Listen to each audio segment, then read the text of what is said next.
Welcome to the Financial Dads Podcast with Paul Fagan and Jody Fisher. This is the podcast for all dads who want to succeed with life's topics, especially related to family and finances. Now here's my dad, Paul Fagan. Hey Jody, how you doing? Hello, Paul. How are you? I'm doing well. Fantastic.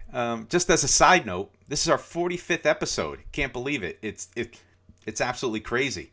Not exactly what you might think of as a milestone episode, but a milestone nonetheless. So thank you, everyone who continues to listen and send us feedback. Jody, any comments? 45th. I can't believe it. I remember when we started this thing with the first mortgage payoff episode, and we were thinking, man, are we going to be able to take this thing forward? And we're at the 45th episode mark.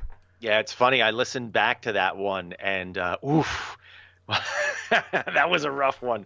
But you know, your first one is always tough. We were just having a conversation about that off mic. The first one you do is always the rough one. But as you get along, you get more experienced at it. It gets a little easier. So we've been having fun. We hope everybody who listens has enjoyed it, has been having fun. We appreciate all the feedback that we get each week on the episodes. So thanks for continuing to listen. Yeah, very cool. Yeah, I look at it. I look at that episode that it was from the heart.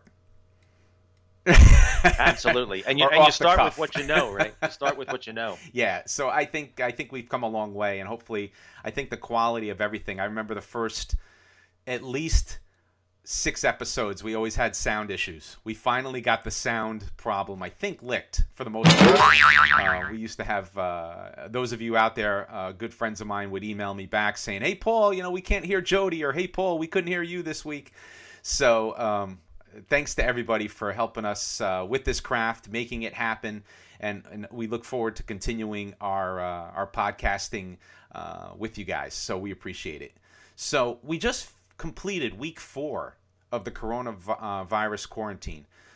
This topic has stretched into 3 episodes, and this is the 3rd, hopefully the last, at least on this topic.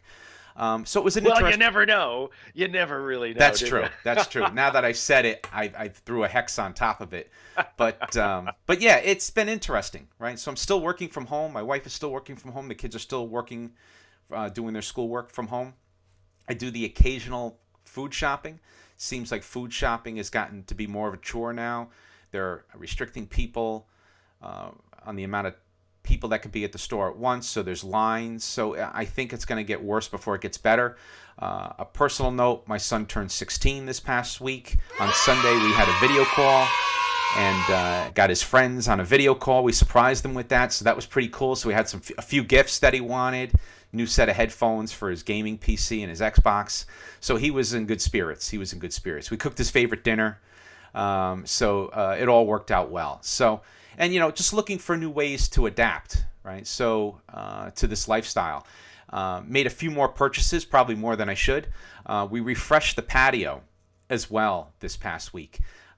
So we talked about the fire pit on the last episode. Got a new hammock now. Spent some time outside cleaning up the gas grill, getting that spruced up. New cover for the gas grill, new cover for the patio set. So, Jody, I have an amazing picture of my backyard. I'll call it my backyard oasis, with the new hammock and the new and the new fire table going. So it's pretty cool, I got to say, because I'm looking forward to potentially having to be outside and still being quarantined for a little while longer. So, I'm trying to make the best of the situation and adapting. I have an exercise bike due next week, so hopefully that comes in without an issue. Also, updated my financial spreadsheet, keeping an eye on the numbers a little bit. It's been a little bit daunting the past few weeks, but at this point, I think the markets are up. Don't ask me why or how, but it's a mystery to me. They seem to be up, and the financials seem to be okay, even with the doom and gloom going on. So time will tell how that will play out. Credit card bill scariness. So I know, Jody, you don't use the credit card on any frequency. I use mine with the family. And between the takeout purchases and some of these new things that I bought in the last 30 days, I got stunned with a massive bill. And as soon as I got it, as soon as I saw it climb to the balance it was, I didn't even wait for the bill to come in the mail. I actually logged in to the credit card account, downloaded the statement, printed out the first page of the statement, went immediately into my bank account and paid that bill. I did not want to tangle and play with snakes and deal with the credit card companies. With everything going on, I do not want to get hit with late fees or late charges or anything that might throw my finances off. So I managed to pay the credit card bill pretty quickly. And I guess one last point, now that I'm rambling, new Wi-Fi hotspot for the house. I'm going to buy a new Wi-Fi router. We're going to pick up today. That's a long story behind that one, but nonetheless, we're going to upgrade the router capability and the Wi-Fi capability in my home. These to give days, a little boost. that is classified as an essential purchase right now. Yes, yes. In fact, I will elaborate a little bit. I have a very old router. Had a social conversation with some buddies online last night. And a buddy of mine is helping out with it. And the net result was the routers that he was recommending, they're sold out all over the place. Amazon, Best Buy, they're all sold out. So are the webcams. Have you tried buying a webcam Absolutely. lately? Yeah, people a webcam that a month ago went for $90 is going for $299 if you can even get one. Right. It's amazing. So that part is really coming into play now. And, it's going to be funny how this all plays out, right? So it's going to be crazy. But hopefully the new Wi-Fi hotspot will be here today. My buddy, I thank him profusely. He had a spare at his house in really great shape, and he is going to hook me up.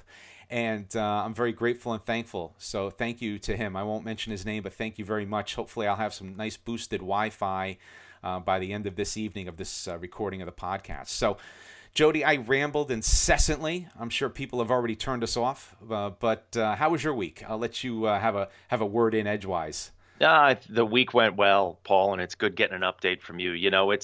It becomes increasingly important to share these kind of, seemingly mundane details with each other because we're all kind of cooped up in our own houses, our own apartments.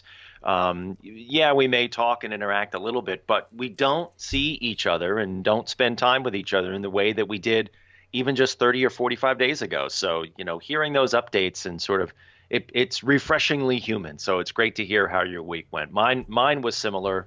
Like you said, we kind of hit a new normal with everyone home, and we're just kind of going on with life. I mean, nothing dramatic has changed. We're as you say, Paul, grateful and thankful that nothing with the budget or the finances has changed, which is really great. There are still people out there who are really hurting financially.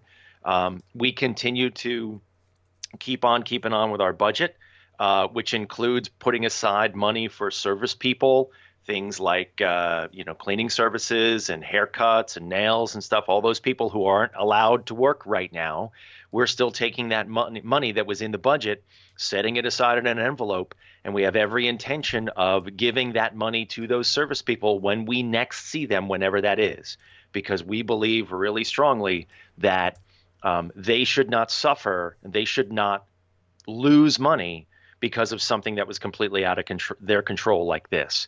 And in fact, we actually gave, I think it was like 4 weeks worth of payments to the cleaning crew that comes into our house every week. This woman was so grateful that we had done that. And I'm not trying to pat myself on the back here because I just think it's the right thing to have done. She was so grateful to have had that. And hopefully most of the people who she works for have done the same thing. And that's kind of my philosophy here. If everybody keeps on doing what they normally do and not swerving all over the road, so to speak, we should be, quote unquote, air quotes here, fine. It's when you start making drastic changes to things that are going on that you don't need to change, that when problems crop up. And we'll get into that a little bit later. But other than that, it's just kind of coping with the new psychological, emotional reality of what we've got here. But everybody's doing great. And frankly, we're just dying to get back to normal, as I'm sure everybody is. It's probably going to be a little while, but, we'll get there. So with that, I think we'll jump into the stories for this week. So we'll talk about story number 1. And that's from a website called theobserver.com. It's the best use of your $1,200 coronavirus stimulus check. Assuming you're going to get Finance one. Expert weighs in. Yes, this is very interesting, right? Like, so for me, I think it comes down to, where we're at, and, for us having to see what's going to wind up happening with everything. But for me, the $1,200, I guess it says in the article, it's saying saving it for a rainy day. Is that the gist of it here? Let's see. Well, best way is put it in a savings account. Points. That's what they're saying. There's a couple points in here about whether or not this is the most effective way to spend the money to stimulate the economy. Is giving everybody $1,200 really the best way to go? And there's differences of opinion on there. And you and I, Paul, have talked about.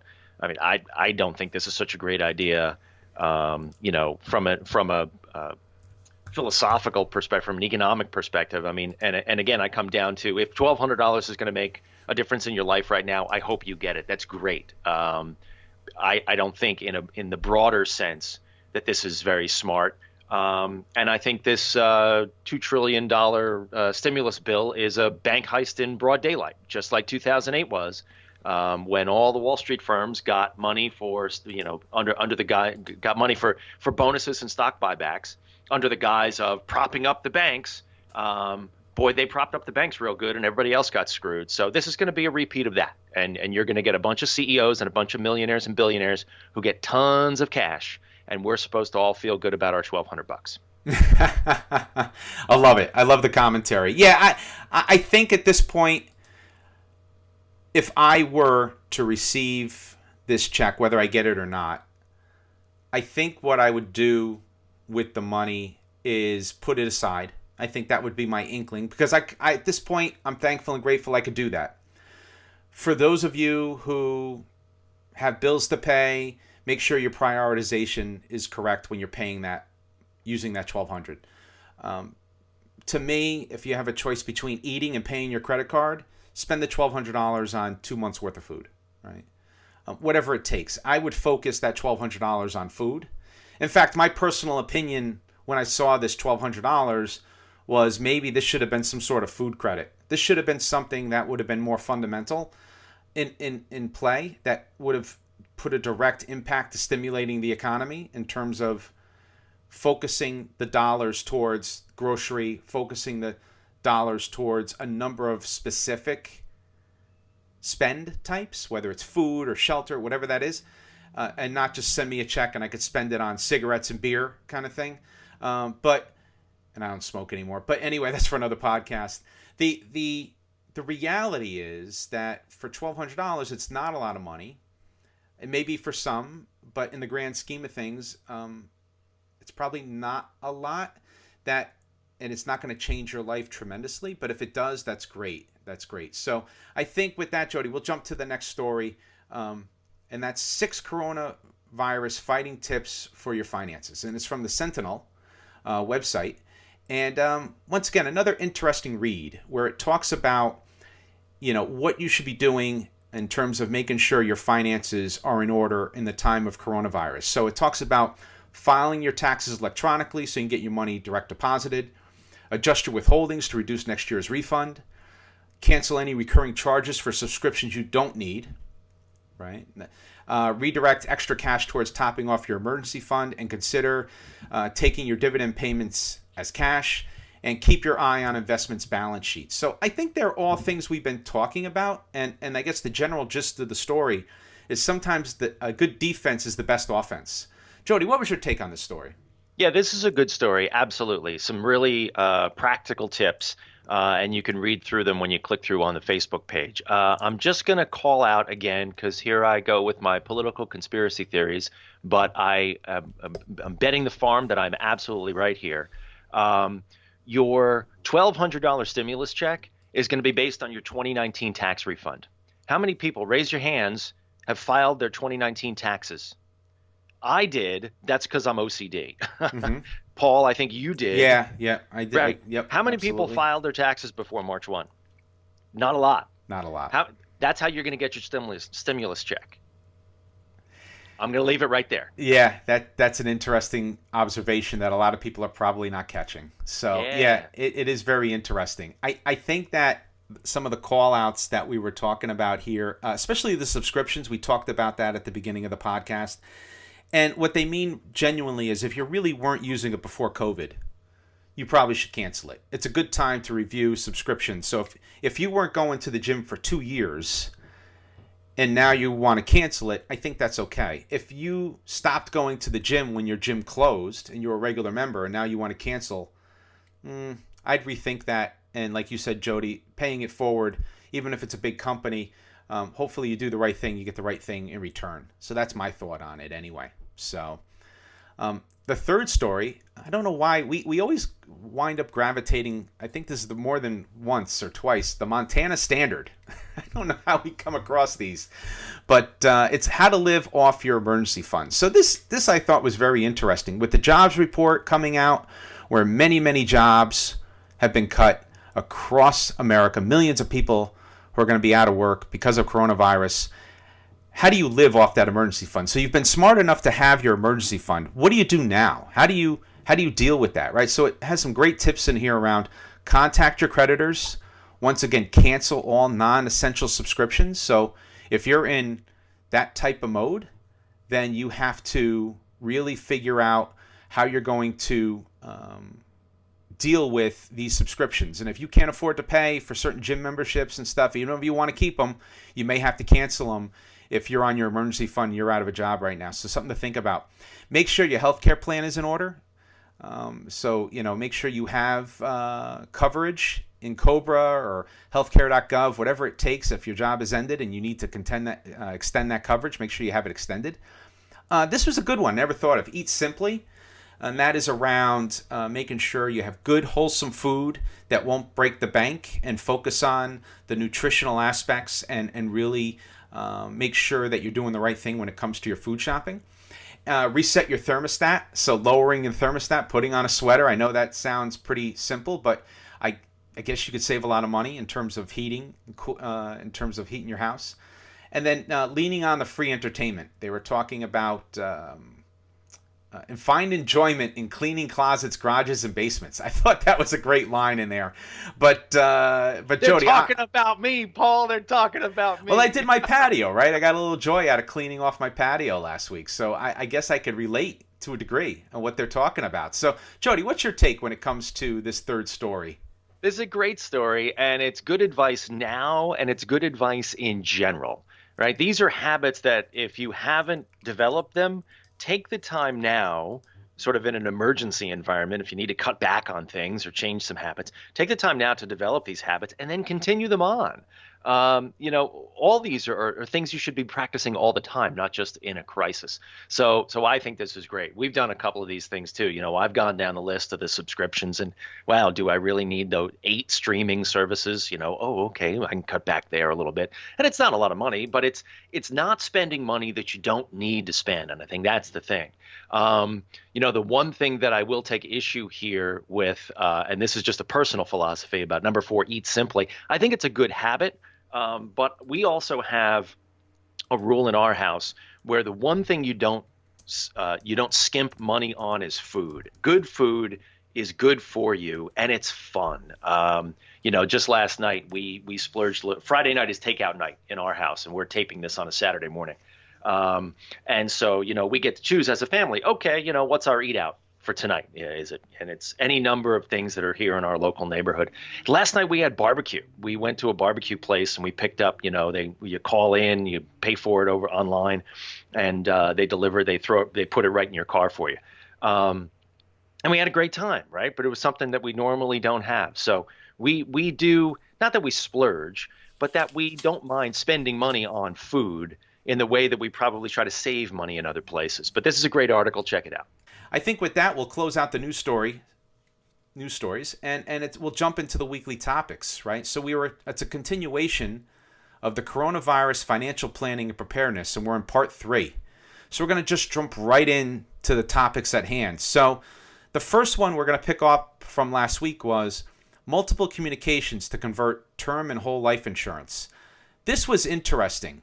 I'm getting multiple mailings and emails, and there are companies out there that are using the scare tactic of COVID to convince you, for example, you should own your life insurance because with COVID now, if you own the life insurance, they can't take it away from you, right? There's all these different things that are coming out there, and there might be other predatory practices is what I'm thinking. So they're using COVID to their advantage to sell their wares and goods. I think that's a lousy business model, to be honest with you, and turns me off personally. So I didn't like whole life insurance before COVID. Now I really don't like whole life insurance companies in the push because they're using COVID as the threatening point to make you feel like you need whole life insurance. Jody, what's your take on this? Yeah, that's a terrific perspective, Paul, and I fully agree with you. You know, the email, it's times like this when the worst of our society really shows how bad they are. With email scams like that, with phishing scams, I routinely get, bad phishing scam emails, things like, your Apple account has been suspended, silly things like that. But I'll say too, the people using times like this as an excuse to push the agenda that they tried to push before unsuccessfully. And I'll say locally here in our area, there has been this push by what I'll call the grumpy old men in the neighborhood, and not just specifically our neighborhood, but our larger town, to get rid of gas-powered leaf blowers. And they tried unsuccessfully a year ago to ban gas-powered leaf blowers because they were, quote unquote, too noisy. Mm-hmm. And granted, they're noisy, but they're noisy for like 15 minutes, and then the landscaper moves down the road. There is this renewed push by the town supervisor to ban gas-powered leaf blowers in our town because they might spread coronavirus. It's like, you are such a liar. Like putting the science of whether or not a leaf blower, potentially spreads coronavirus. Maybe it can, maybe it can, and all that set aside. All you're doing is using and abusing an emergency situation to push your crappy agenda that got blown up last year for all the right reasons. So to your point, Paul, it's this time where the worst of us really show how bad they are, and the emails about the whole life, or the emails about the scams, or the whatever it is, really just prove that. Yeah, and I think the overall advice I think we're giving everybody is, if someone's coming to you, whether it's a life insurance company or somebody that tells you that because of COVID you should do this. Yeah, red flag. I would red flag it, and I would not worry about it, and I would just go on your merry way and skip it. And if you're doing business with those people and they've come up with this practice, I would think about doing business with another company if they're using COVID-19 as the tactic to get more business out of you. Agreed. Right. So I think that's where we're going to leave it. So the next tip, or the next discussion point, is write it down. We've talked about this over and over again in terms of everything in your life. At least for me, I try to write it down. So, for example, I have a list, or type it down, whatever you want to call it. Type it in, write it down, whatever. I'm maintaining a digital list in my phone of things that I've paid for in advance, things that I've subscribed to on a monthly basis, things that are related to COVID. It's most likely services I'm not using at this time, but it also might be it's a good time to rebalance your investment accounts. Right now, we talked about this in the past, leaving money alone, but maybe if you think it's an opportune time to do XYZ, I'm not saying about pulling out of the market, but maybe diversifying your money in the market to something you were thinking about before. Work with your financial advisor, trust your gut on it, whatever you do to make your financial decisions, I would do it, right? So I'm making that list, writing it down, making sure I have insight into how I'm doing these things. Jody, what's your take when it comes to writing down and keeping track of these types of items? Well, writing down, I think I have the market cornered. I've talked about my budget spreadsheet in the past, and it's got so many lines in it that it would make your eyes cross. But to your point about, rebalancing your stock portfolio or doing things like that, investment choices. While we've said, you're right, Paul, that now is probably a bad time to pull out of the market, because you'll definitely be pulling. I would imagine you'd be pulling out at a loss. But rebalancing is a different story, and getting out in a non-panicky kind of way, if you want to, is a different type of a story. If you do things intentionally with a plan, even if that plan means doing something at a loss, if that's what you really want to do, okay, fine. Don't panic. Just don't make decisions under panicky circumstances, because that's always when you make a bad decision. Yeah, I think that's key, and I'll be honest with you. That is key. And for me, when I say I'll be honest with you, I have like a 401k from a previous job that should be in my IRA account, and I have time to do it. That's on my list. My son, who is 16, he's going to need his college funding soon. And even before COVID, I was looking at making some adjustments because he's only 2 years out from using that money. So you're right, Jody. Making intelligent decisions, whether it's related to COVID or not, you should be doing, because you have time now on the weekends, probably, to do some of this stuff. The second thing is to make a list of these things that you might have prepaid for. Any vacations, summer camps, monthly subscriptions, and analyze and look at them closely and say, am I really using it? Was I using it pre-COVID? Let's cancel, right? Or if I am planning on using it, just keeping track, because if you can't use it for that summer, like a summer camp, is there credit towards the next summer? Like, these are the types of things you want to get your handle around and make sure you know where your money went and make sure you know what's happening to it. Because a lot of times we set it and forget it. Now it's time not to forget it anymore. You have to resurrect those thoughts, put them into a list so you know where your money went, so it just doesn't leave, right? So, for example, if you paid for summer camp and the summer goes by and the kids don't go to camp, what happens to that money? You don't want to forget that you paid all that money for deposits on summer camp, right? Maybe it rolls to the following year. Maybe they give you part of it back. Maybe they give you all of it back. I don't know. But write it down so you could track what's going on with your finances. The next one is the emergency fund. We talked about that before, using the emergency fund. We keep iterating on this topic. The emergency fund, 3 to 6 months. I'm a big believer in 6 months plus. I don't know about you, Jody. We've talked about this early on in the podcasts. I believe in I like a 6 month to a 1 year emergency fund. I really like a 1 year. If you let this conversation go for another 2 minutes, I'm going to tell you I like a 2 year. But yeah, maybe that's I like not an emergency fund that's as big as possible. Right. Yeah, you want to make it as big as possible. Whatever it is, just pile it up as high as it'll go. Yeah. That is the key, right? Is you want to have as much money in there as humanly possible, so when it starts raining, you're ready. And we talked about the use of it before. We'll talk a little bit right now around the mechanics. 3 to 6 months, if you can, as much as you can. Recommended typically by financial advisors and by the experts out there. 3 to 6 months. My opinion is 6 to 12 months. It should be enough money to carry your basic essentials through that period on a monthly, weekly, daily basis. It should be in a spot that's easily accessible. It should be in a bank account only, not locked up in stocks, not locked up in a retirement account.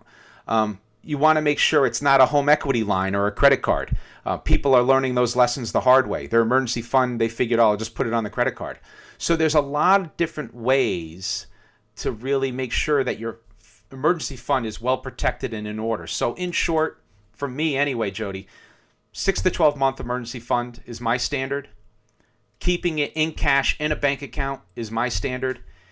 And the third point is it's my own money. It's not a credit card company's money. It's not the mortgage company's money. It's not a bank's money. It's my own money that I could spend freely any way I want with instant access to it whenever I need it, in cash, ready to go. Jody, what's your take on that?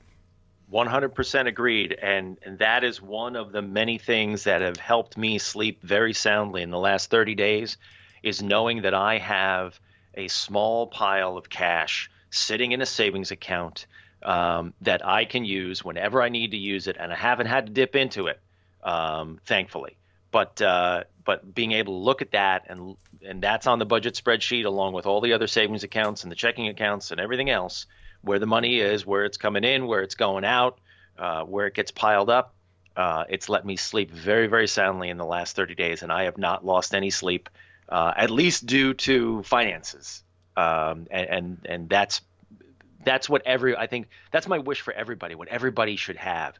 And this is the time too, assuming that you're not in dire straits, right? Even if you're stretched a little bit right now, maybe now is the time to open up that savings account at your bank, and just put $5 in there. Start with something. Put $5 a week in, put $10 a week in, whatever that is. Just get it going. It's just like going to the gym, right? You don't go to the gym and bench 400 pounds. You go to the gym and maybe you just bench the bar, or maybe you just walk 15 minutes on the treadmill, or whatever that starting point is. Every day is the next day to start that thing that you didn't start. And I would argue that, unless you're completely unemployed right now, and I hope you get employed again soon if you are, now is the moment. If you don't have that emergency fund, that cash savings emergency fund, now is the time to start it. Open up an account today, put $5 in that account, and put $5 a week in every single week. That's awesome. Yeah, and I think it's funny. I think you've been watching me at the gym with that no weight on the bar type thing. So I think that's interesting. One of the things that came to mind as you were speaking, Jody, was the usage of the emergency fund. I think we've always been assuming the catastrophic in COVID, that you lose your job. And that's probably the primary focus, right? But at the end of the day, it could be that you're an essential worker and your car is broken down and you need to get back and forth to work. You may have to use that emergency fund to fix your car. You may be in a situation where your refrigerator stops working and you're sequestered at home. So now you have to get a new refrigerator. So the emergency fund is not just for the catastrophic. It's for things that happen in life that are going to happen. And I emphasize going to happen to you. The refrigerator will break down. Your car will break down. Your heat may go out. Your hot water tank may go. There's a lot of things that can happen beyond the ultimate catastrophic of losing your job. So keep in mind that the emergency fund is a well that you can pull from. That's probably not the right phraseology I was looking for, Jody, but it's a spot that you could pull cash out of when you need it for the emergency at hand. So I think we've covered that pretty thoroughly today, and I'm going to go into our next topic, and that's very cool. I think the next topic, we touched upon it a little bit during the news stories, stimulus check. Jody? We'll throw in some sound effects here. Yeah.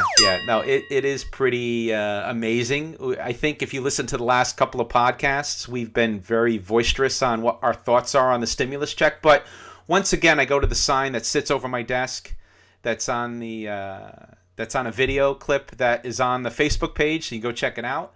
And it's called It Is What It Is. The checks are done. The checks are going to be in the mail soon, if not already. And well, not necessarily. I mean, if you read the latest news, maybe not. And this is yeah. So let's assume, okay, for argument's sake, let's assume that you are eligible to get the $1,200, and we touched upon this already. And I think we're not going to harp on this too much more in this podcast, but my opinion, if you get whatever money you get from the government, use it wisely. Use it on necessities. If you don't need to spend it, don't spend it. Put it away for a rainy day. Add it to your emergency fund. So if I have to stack rank how I'm going to use that money, food first, then shelter, then savings. So if you have plenty of food and your shelter is okay, take that cash, put it in the bank. That check is not for a big screen TV. It shouldn't be for a new pool. It shouldn't be for a new bicycle. It should be used the way it was intended, or at least practically how it should be used and thought about. Jody, what's your take when it comes to the stimulus check? Yeah, agreed. And I'll say it again, just so I'm clear. If a $1,200 stimulus check is going to make a difference in your life, then I really, really hope that you get it. Because there are people who need every dollar right now. And so I really hope that works for the people who truly desperately need it. But to your point, Paul, in terms of how each individual person uses it. The con men at the federal government level can't dictate how you use it. So use it however they want you to go out and buy a big screen TV. They want you to go out and blow it in some stupid way. Don't play their game. Play your game. That makes sense. That makes sense, Jody. And the next topic we'll talk about, on a lighter note, keeping on budget for service people. Cleaning, hair, nails, anything that's related to service. And thank those people who are still essential workers. Thank those people who are doing the deliveries and all the different things that are going on out there. So thank you for all the help that you're providing during this time. Like you said a couple of podcasts ago, Jody, wow, we really do know who the essential workers are now, don't we? And it's all the people that you probably, at least, we didn't really think about before, but now it's become very clear who's essential and who's not. So I think those service people are part of that. So Jody, what's your take when it comes to keeping on budget for service people? We're in a really dangerous time for small businesses like that, and that includes, the mom and pop shops and the single proprietors and the barbers and the hair cutters and the nail places. And I know these all sound like, extravagances, but you got to get your hair cut, And ladies, I would argue, nails are a minor extravagance that make you feel good. And we don't have to go through life like monks. You can go and the ladies can go and get their nails done. Guys, you know what we're talking about. So continue to put that money aside if you can afford to do it, and then pay those people what they should have made had all of this not happened. At least that's the approach that we're taking. We think it's really important. Well, I got to commend you on that, Jody. Once again, that's pretty cool, and I agree with you 100% on that topic. The last item, I can't believe we got to the last item here, right? And so we were able to finish off this topic, at least for this week. So number 3 will come to a close with this particular topic, and that is catch up on all those financial things you never had time for. And I'm just going to read the list, right? Rebalancing portfolios, look at your wills and estates, look at your real estate taxes and grieve if the taxes are too high. Me personally, I got my reassessment notice and the taxes are too high, and I'm going to have to grieve it. So I'm working with an attorney now to make that happen. It's that time of year, for those types of things. File your paperwork, your taxes, get those done. Financial forecasting, doing any financial planning that you didn't have time for before. Open an online bank account. They got the higher interest rate. Maybe look at transferring your checking and banking and savings over to a higher rated bank that's online that might give you some actual interest points for your money. Get life insurance if you don't have it in place. Look at what if scenarios. Start doing, tying back to financial planning. How would you focus on saving up for college? How would you focus on buying that new home? Whatever that is that's in your life. Anything and everything that you've been putting off since you did not have time. Well, now you probably have the time. There are no excuses. And I talked to you about this before, Jody. I'm getting together with some people tonight on a video conference at 7 p.m. And, not one person I sent the invite to can come back and tell me that they had a excuse, right? There's nowhere they could go. There's nothing they're doing. So this is along the same vein.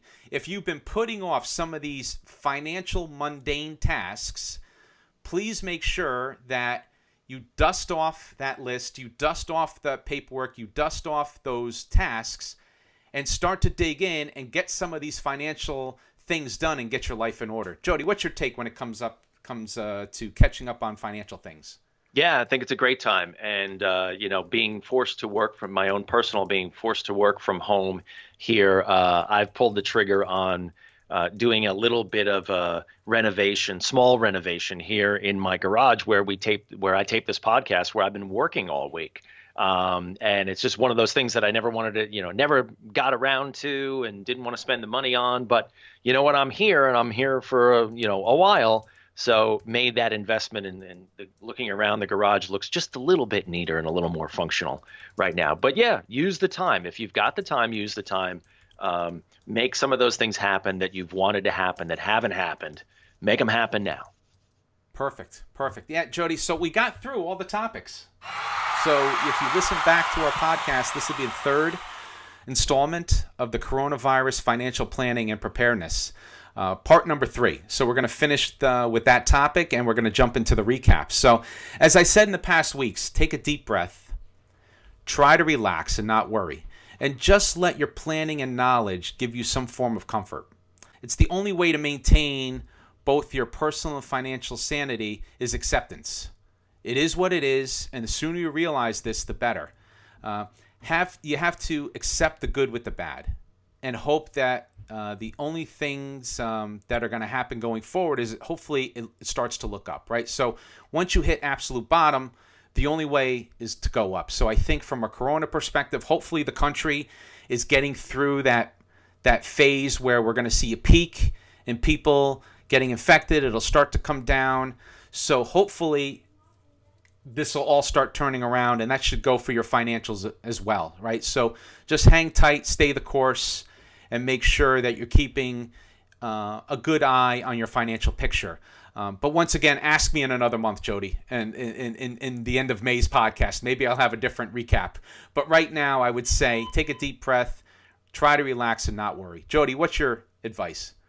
Yeah, Paul, I think the same advice as last week. Keep on your budget, keep on your plan. Don't change what you don't have to, right? Adapt if you need to, but don't make panicky decisions, and certainly don't change things that are unnecessary. And looking forward, and who knows how long this goes, but at some point this starts to evolve and change, right? At some point we start to pivot back towards quote unquote normal. So when that time comes, start to anticipate that time. And then that's what I'm doing. And be ready to spend a little extra maybe in the next 30 or 60 or 90 or 100, even 120 days on items that you may need to catch up on, things that you may need to revisit. Be ready for the next step for when that step comes, whenever it comes. This is going to be a long, slow slog to get back to where we at least thought we started this year off. And we may even be looking at September at this point in terms of school terms. But be ready to turn that corner and make that pivot whenever it comes. Having that plan in place allows you to then execute that plan when it's time to do it. Very cool. Very cool. Well, Jody, I thoroughly enjoyed our discussion today, and I'm personally looking forward to the next one. Thanks, everyone, for downloading our podcast. If you have any questions or comments, please email us at financialdads@gmail.com or check us out on Facebook. Just go to financialdads.com. So with that, this is Paul and Jody reminding you, managing finances can be stressful, but that's why the Financial Dads are here to help you plan for success. Have a good one, everybody. Be well, and thank you.